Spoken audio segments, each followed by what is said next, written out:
You have to. Sorry. I need a drink. No, it's always going to be Price, because that's how Always that's price. going to be the up. Hi, this is John Schaff with Town Square Mortgage, and I have as a guest today in studio Justin Henry. He's a friend of mine as well as a real estate agent, realtor in the greater sort of North Dallas area.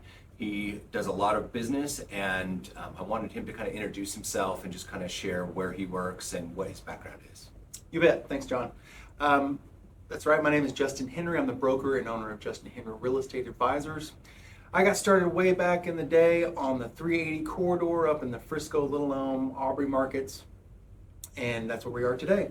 We have an office located right in front of the Savannah community neighborhood area. And so we do a lot of work in and along that corridor as well as all throughout the DFW area.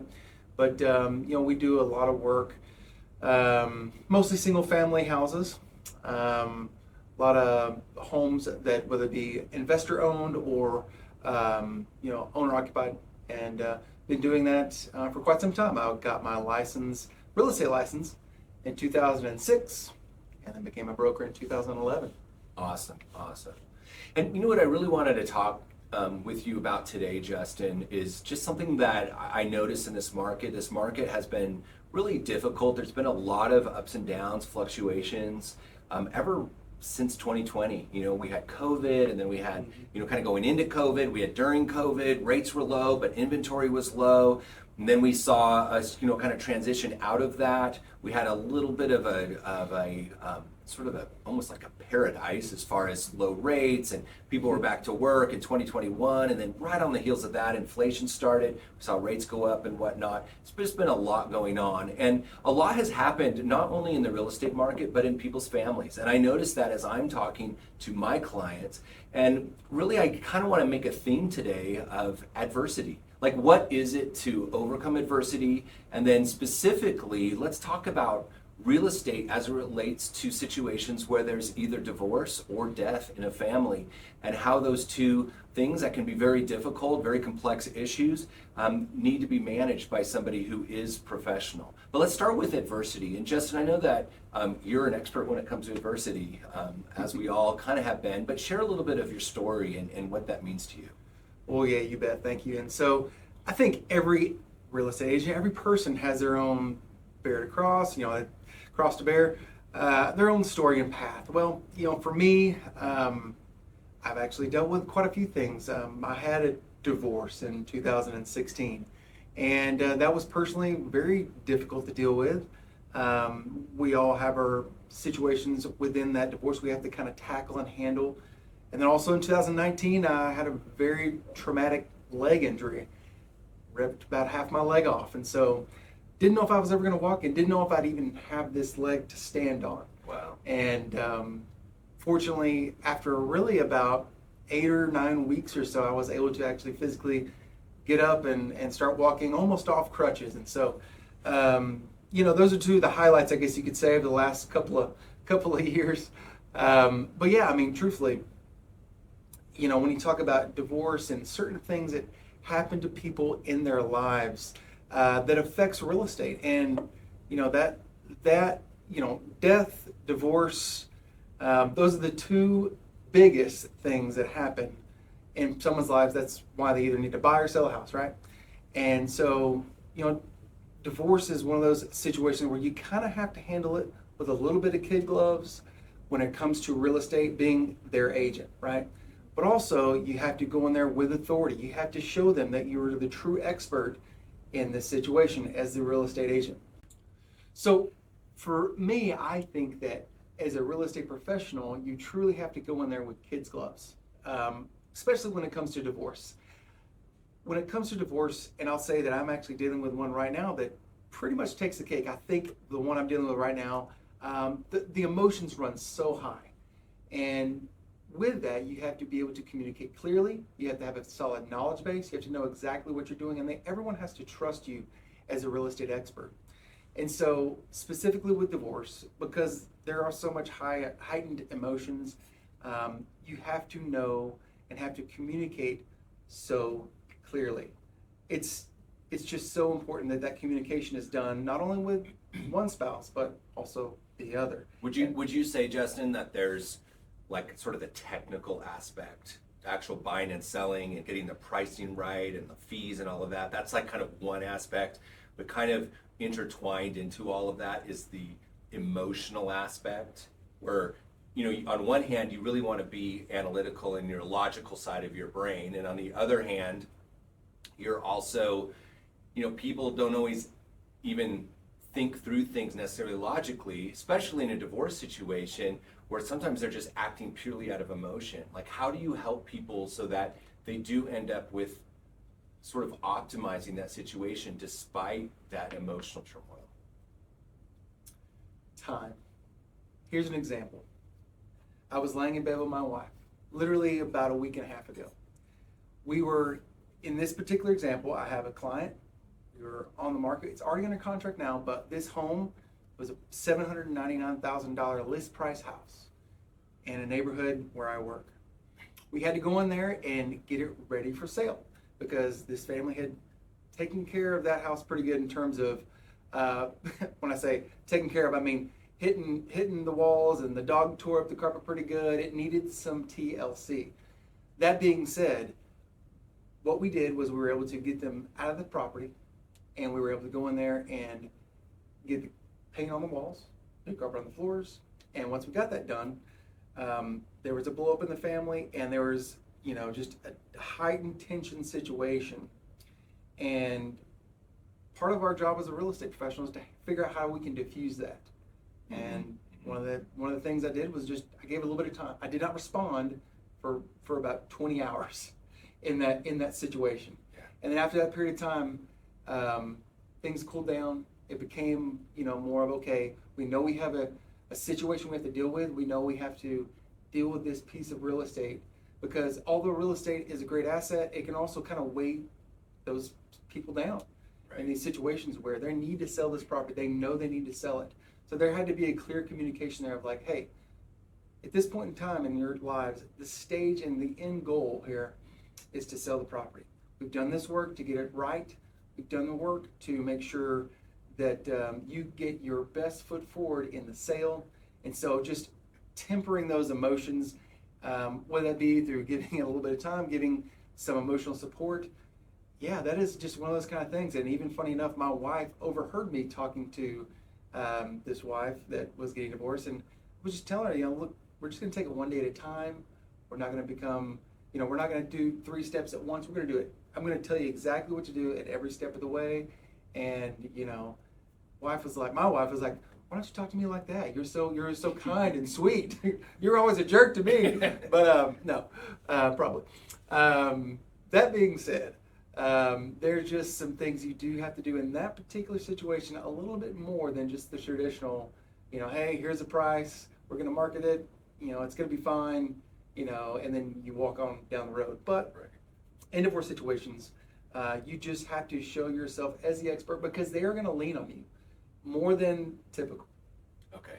And specifically in Texas, I know that Texas is one of the, 13 or so community property states in the nation. Mm-hmm. So talk to me a little bit about the, kind of the legal ramifications or financial, maybe tax implications. Like, why is it important that when you're going through divorce that there's that extra level of care and expertise needed? Like, what are some of the pitfalls that can happen because of this, that you are selling a home, for example, in the state of Texas?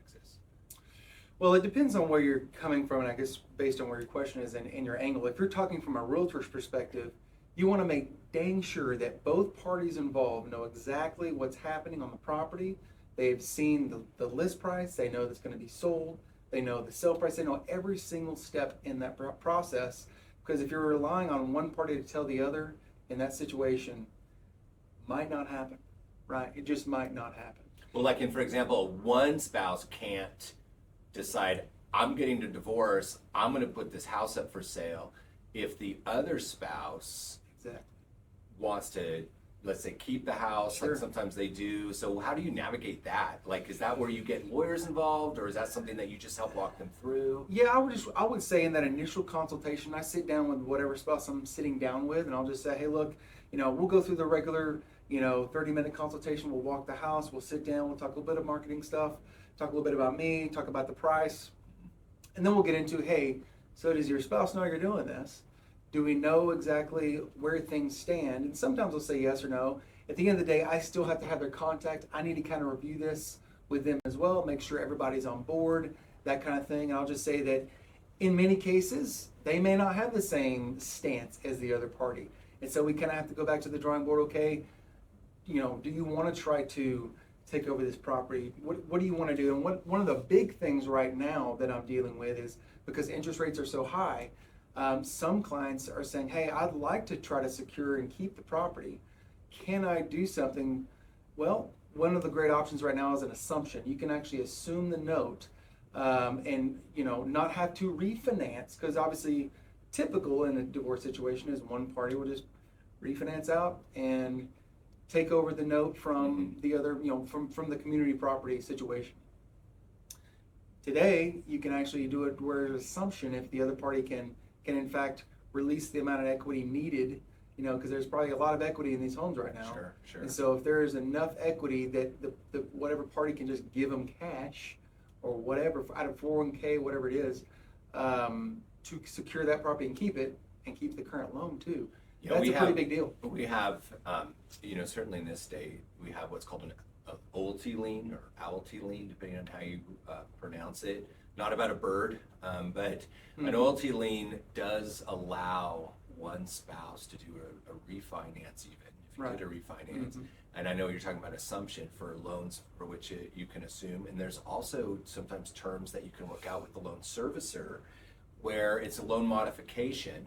And sometimes that takes a little extra justification. Sometimes you do have to pay principal down a little bit, which, in some cases I'll tell my clients, hey, if you have money in your 401k and you need to take some of it out as a loan to yourself, that might be enough to get your loan to value correct so that the lender is okay with doing that. But yeah, I think those are great solutions and definitely something that somebody going through a divorce should at least explore. Yeah, and I would just say that there's so many buyers out there that don't know that, buyers or divorce situations, whatever you want to call it, they don't even know what an assumption is, number one, and not even how to do it properly. But it's become such a big deal. And I try to put that, if in fact that property is assumable, I at least put that on the descriptor of the listing and say, hey, Sure. It's assumable. It may be a $300,000 down deposit, Right. or maybe a secondary lien, who knows. But that being said, it's become a bigger and bigger deal due to the rates being so much higher than they used to be. Sure, absolutely. Let's talk a little bit about when you're going to sell the property and then you. Yeah. Sorry. It's perfect because I'm going to go into how would you market a property specifically, and specifically, and I'm going to talk about timing. Like a lot of times when you're in a divorce situation, timing is of essence. Okay, are we ready? Yep. Okay. Do you need to hit go? Nope. That's recording. Justin, I wanted to talk about then when you're selling the property, specifically, in a divorce situation, often time is of the essence, whether it's, a matter of weeks, sometimes it's months, but how do you think through with your clients about timing and as far as what marketing you do, how you're going to market, and then really even the price that you're going to choose? Are you always trying to get the top dollar, or is there times in which case it would make more sense when time is of the essence to either reduce price or to give a buyer credit or something like that? Yeah, all those things you said. I would say that it is really dependent on that local market. If there's not a lot of inventory in the market, I think for me, typically I deal with either high inventory markets where there's just a ton of inventory in these neighborhoods. And describe what you mean by inventory. Absolutely. So let's just say I work in neighborhoods that are large. They're single family dwelling home neighborhoods. They're I'll just call it 1,000 to 5,000 homes in one single neighborhood. They are large master plan neighborhoods. Okay. And that's a lot. There's a lot of those in the DFW marketplace, right? And on top of that, there typically is a lot of turnover in those homes. There's a lot of homes selling each month in those neighborhoods. The problem has been... So by inventory, are you saying the number of homes for sale? Correct. Okay. Yeah, the actual number of homes that are being put on the market as active and available as of late has been inching up and up and up. Mm-hmm. Due to a lot of different factors. Obviously, price is one, interest rate is two. And so that being said, the inventory of available options for buyers has made it more difficult for sellers to sell their home like they did just 2.5 years ago, right? Right.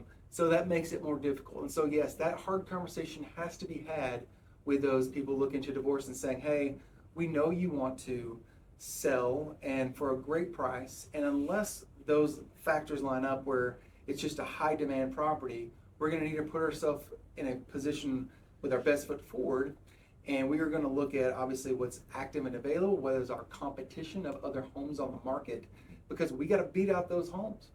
Buyers, if you're a seller in the market, there's a couple things I tell sellers. First thing, no matter who they are, if they're divorced, if they're just a regular person that want to move to another home, whatever the case. First thing I tell them is, look, you got to think of this property, this house that you've lived in, no longer as your home. It is now like a retail shop. This retail shop, if you're not allowing it to have business hours and be open for people to walk through it and enjoy it, you're never going to sell it. Right. Number two, if, I always tell, and this is kind of a weird one, but I always tell them, and I've given an example of toilet paper on Sunday. So I say, look, if you go into Walmart on a Sunday and you're trying to get some toilet paper, you're usually only going to see about half the shelf full. And so what do? You probably go in there and say, okay, there's some 2-ply that looks pretty good price. There's some 3-ply, it's kind of expensive. There's some 1-ply, ooh, don't like that. And so you pick the best one for the best price. Same thing with houses. So most people tend to find the best one that fits their family well for the best price. And so with that, I go in there and say, hey, look, if you're looking to try to get your home sold at a reasonable price, at a faster price or a faster timeline Sure. than some of these other ones, you got to be motivated. You got to push that price a little bit further than you would normally. But like I said, it all kind of depends on the neighborhood, the situation. And so do you think price is is it like, let's say you had a house for sale, talk to you, and you're like, if time was not an issue and you had months to sell it, you could price it at $500,000, for example. Mm-hmm. And somebody said to you, well, that's fine and dandy, but I really want this sold within the next 2 months. Yep. For sure. Like maybe month and a half, 45 days is really my target. Do you think in today's market, so here we're, heading into fall, kids are just back to school of 2023, so right now, is it better to reduce the price of the home? Does that attract a little more interest, or keeping the price at $500,000 and then offering like a 2-1 buy down or some other sort of enticement of like, hey, we'll give you money towards closing costs? Which of those probably is better, or is it hard to predict that? I would love to tell you, John, that if I went to a seller and put on the advertising or the description and said, hey, look, my lender's offering you a 2-1 buy down, and you can use my lender, it's going to be great, and it's going to be, the best deal for you as the buyer of this home, Mr. Seller, and all these things. No, it's always going to be price. Price, because that's how that's going to be the upfront attractor. That is the number one thing that people look at. That's the only way they can really decipher on many sites, whether it be Zillow, Realtor.com, whatever site they're looking at. Their main criteria search is going to be price.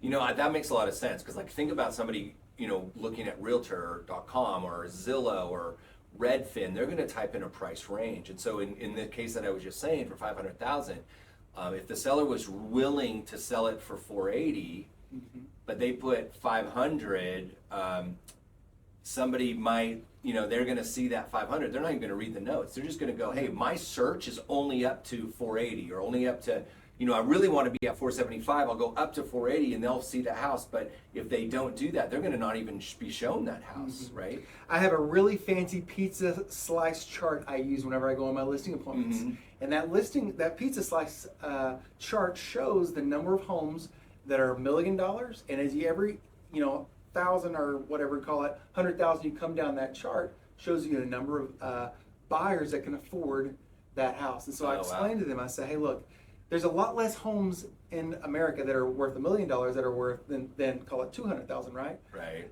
More people can afford a $200,000 house than $1 million. So every single inch you come down that line, you're going to open yourself up to potentially more buyers. And so we had to explain that to them because, like you just said, many people I walk into, they say, hey, I want to get as much as I can here. I'm willing to take 20 grand less or 15, whatever it is. But, I don't want to sell myself short as a seller. And I tell them, look, I totally understand that.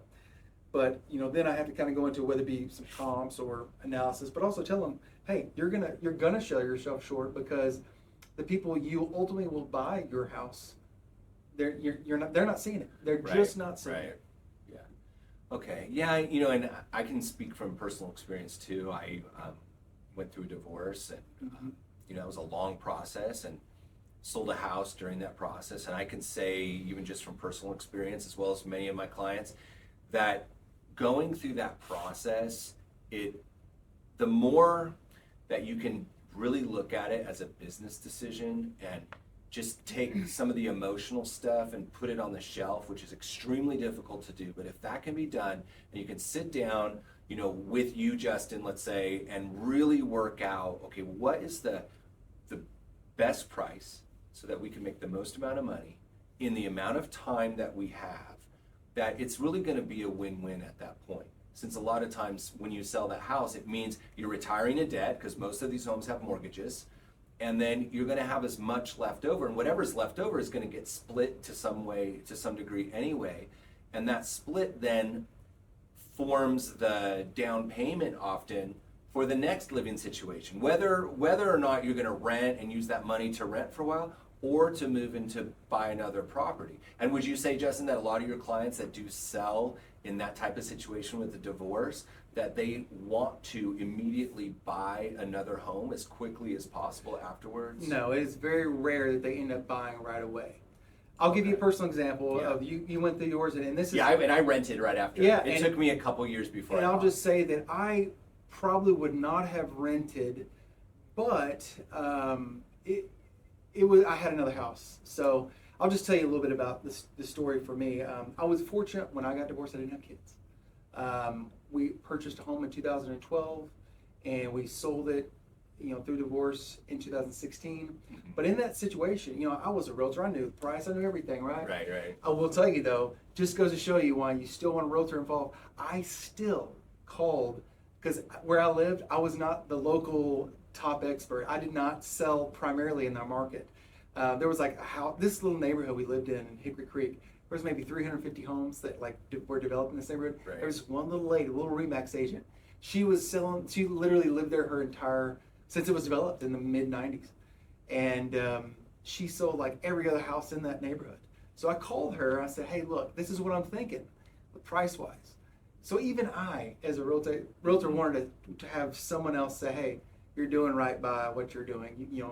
I didn't even have the secure knowledge, and I didn't have the security to think, like, am I doing this right? So that just goes to show you, hey, even the smartest of us want to have someone to say, hey, am I doing this properly? Can I have a professional help me?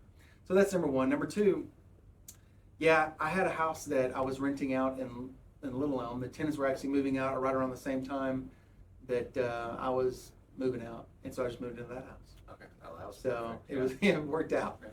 But Okay. Well, and now, unless you have anything else you wanted to add to the divorce topic, what I really would like to do is talk about one of the other big D's that often complicates a property transaction, and that is, death. Specifically, death of it could be a spouse, it could be a parent. What are some of the things that you've seen, or some stories that you have, that helps make that transition when you're selling the home due to a death in the family? Like, what are some of the things that one should consider during that process? I think that when it comes to selling during divorce, this is the most critical time for a person that is ethical and has a license to make sure that they or anyone else that they're dealing with, that person that is the spouse that's left living, they are not taken advantage of. Because in those situations, I've run into it so many times where they are just so struck with grief Right. that they would be willing to sell it to the first person off the street who gave them a certain amount of money. Mm-hmm. And so in some cases, not all of them, but in some cases, they are truly needing someone to help them through this process because they don't know up from down in many cases. Sure. It depends upon if there is a strain in terms of financial strain. And if there is a financial strain, they'll come in there and, an investor will roll in there and give them, 60 cents on the dollar, and they'll just take it because they don't care. And they don't want to care. So that's is that number like one. those signs you Oh, see yeah, that I'll buy say your buy a house. house for cash? No and telling how many of whatnot? those were divorce or death situations. Spouse was living there. She doesn't have a job. She doesn't know what she's going to do. She'll just take whatever money she can and go live with the kids. Right. Always. And those are people trying to take advantage of a situation in many cases. So what do you do as a realtor when you're stepping in there? How do you kind of help walk somebody through that process so that their Right. grief doesn't overtake their rational mind? Well, there is a process, right? So in those cases, we got to ask them, hey, do you have a will? Is there a trust involved? Have you gone through probate? So there are some legal steps you have to take. So I have a team that I can work closely with, and I think one of the guys that I work with, and he can help with that process and making sure Right. that we do what we need to do on that legal standpoint. Once we say, okay, let's go ahead and move the property. I have a crew of guys. I have JH Repair and Remodeling. If the home does in fact need to be remodeled and she says, hey, I'm willing to get this home ready to get on the market, then we'll help her do that. If it's a situation where she truly does not want to deal with any kind of repairs or putting on the market, whatever, I've got Henry house buyers as well, where we can literally buy the house for cash. So there are multiple ways I can help her, but at the end of the day, the main goal here is to give her options, explain to her upfront, saying, hey, here are the things we can do for you as a real estate professional. And so, once again, it just comes down to taking care of that client, saying, hey, look, have you done the proper procedures that needs to be done in that situation? And you got, once again, it's those kid gloves again. You can't really go in there and say, oh man, your house is junk. You need to take the first offer that comes along. Right. So you just got to go in there and really try to come from the best angle as possible. So you have a lot of connections with people that can help take that house and bring it up to whatever level that is. I'm sure you don't necessarily need to do a complete remodel like you're going to live there forever. If we had to, but you can certainly provide the expert opinion of saying, look, if we did these things, this set of things, it would be a cost-effective way to either get more for the home or to sell the home more quickly. Yeah, I think any realtor worth their salt should be able to spend some time in that house telling them, carpet paint, number one, that's the one and two biggest things in any house. Then it's going to come down to, do we fix up the fixtures, fans, poles, plumbing. Then it's going to come down to, do we replace vanities? How crazy do we want to get in this house? Right. And how much do we want to spend with everything to where it starts, when it starts losing its luster for what you can get in the overall cost. And that's where the return on investment. Return on investment, exactly. Yeah. That's where most realtors fail and don't have the true understanding, and they just don't have that knowledge base whenever they walk in a house. And that's, for me as a broker standpoint, I deal with that a lot with some of the realtors I work with and are on my brokerage, where I'll go with them to an appointment because I've remodeled many homes, and I'll say, yeah, let me help you. And they want to help them sell the house through the brokerage, but they need to do X, Y, and Z, right? They need to do all these things. So I'll come in there and give them a guideline of, okay, you should do these specific things, but take the 10 grand off the price because you don't want to spend 15 on kitchen and bath or whatever. You know what I mean? Can you, you brought up brokerage. So I think for a lot of people, until I got into this business 22 years ago, I had no clue what the difference really was between the term of like a realtor or a real estate agent or a real estate broker. Yeah. Like, what do those different titles mean? And not only what they mean legally, but what do they mean for somebody wanting to buy or sell a home? Sure. So in different states, it can, in some states, everybody's a real estate broker. It just depends. But in Texas, there is a real estate agent or realtor, and then we can also be a real estate broker. You have to have at least 4 years of being an agent to become a broker. You have to have a certain number of hours of classes. You can't have any derogatory things against you, losing your license, things of this nature. Sure. Obviously, you have to have a certain number of transactions under your belt. You have to have of course you have to take another test. There's another test involved, Sure. which is great. Pass that one first time. I can't say that's the case for the real first one, but it's okay. So really, education, Yeah. experience, reputation, as far as like whether or not you've been compliant with the regulations and the Exactly. laws governing. So it Yep. really is to be a broker, a real estate broker, it really is a higher level of expertise and really ethics. Would you agree with that? 100%. Yeah, Okay. and all the things, all the above, because at the end of the day, you as the broker are going to be the one that has to take charge and ultimately responsible for every single one of the agents you deal with directly in their work. And so it's important that they know, number one, what they're doing, they know the processes, and your process specifically. Right. And at the end of the day, I personally want to make sure that any transactions I'm personally dealing with, that person has as much knowledge as they need, but not overwhelm them, I guess. Sure. Okay. No, that's important. I understand that. Okay, let me, as we kind of wrap up here, can you maybe help me understand or help those watching this understand what, you're the broker, so obviously higher level of experience, expertise, reputation, education, all those things we just said. Mhm. What are some of the other, you mentioned